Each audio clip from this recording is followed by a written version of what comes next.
RSS ഗണഗീതം പൊതുപരിപാടിയിൽ അവതരിപ്പിച്ചത് മതേതര ഇന്ത്യക്ക് നേരെയുള്ള വെല്ലുവിളിയെന്ന CPM general secretary MA baby. കേന്ദ്ര സർക്കാർ ഇത്രയും മതപ്പതിക്കരുതെന്നും അദ്ദേഹം പറഞ്ഞു. കണ്ണൂരിൽ MVR പുരസ്കാരദാന ചടങ്ങിൽ സംസാരിക്കുകയായിരുന്നു CPM general secretary. Train service തുടങ്ങുന്ന ചടങ്ങിൽ ഗണഗീതം പാടിച്ചത് പുരോഗമന സമൂഹത്തിന് ചേരുന്ന നടപടിയല്ലെന്ന് MA ബേബി പറഞ്ഞു. കേന്ദ്ര സർക്കാരിന്റെ അധപ്പതനമാണ് ഇക്കാര്യത്തിൽ കണ്ടത്. RSS ഗണഗീതം പൊതുപരിപാടിയിൽ അവതരിപ്പിച്ചത് മതേതര ഇന്ത്യക്ക് നേരെയുള്ള വെല്ലുവിളിയാണെന്നും CPM ജനറൽ സെക്രട്ടറി പറഞ്ഞു. ഇടതുപക്ഷം ഉണ്ടോ എന്ന് ചോദ്യം ചെയ്യുന്നു.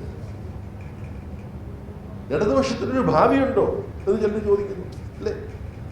ഇല്ലാതായില്ലേ ഇടതുപക്ഷം? നരേന്ദ്രമോദിയും അമിത്ഷായും ഒക്കെ പറയുന്നത് ആകെ ഇടതുപക്ഷം ഇപ്പോൾ ഉള്ളത് കേരളത്തിൽ മാത്രമാണ്. അവിടെയും കൂടി ഞങ്ങൾ ഇല്ലാതാക്കാൻ പോവുകയാണ്. ജനങ്ങളുടെ പക്ഷത്ത് നിന്നുകൊണ്ട് പൊരുതുന്ന ഒരു ഇടതുപക്ഷം ഇല്ലെങ്കിൽ നമ്മുടെ ഭാവി എന്താണ് എന്നതാണ് നമ്മുടെ മുമ്പിലുള്ള ചോദ്യം. ഇടതുപക്ഷത്തിന്റെ ഭാവി എന്താണെന്നുള്ളതല്ല, ഇടതുപക്ഷമില്ലാതെ നമുക്കൊരു ഭാവിയുണ്ടോ എന്ന ചോദ്യമാണ് കേരളവും ഇന്ത്യയും ലോകവും ചോദിക്കുന്നത്. ആ ചോദ്യം ഉയരുന്നുണ്ട്. ഇടതുപക്ഷത്തിന് ഭാവിയുണ്ടോ എന്നാണ് ചിലരുടെ ചോദ്യം. എന്നാൽ ഇടതുപക്ഷമില്ലാതെ ലോകത്തിന് ഭാവിയില്ലെന്നതാണ് വസ്തുത. ലോകത്താകെ ഇടതുപക്ഷത്തിന് പ്രാധാന്യം വർദ്ധിക്കുകയാണെന്നും അദ്ദേഹം പറഞ്ഞു.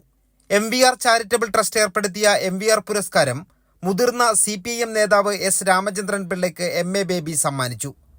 പാട്യം രാജൻ അധ്യക്ഷനായി.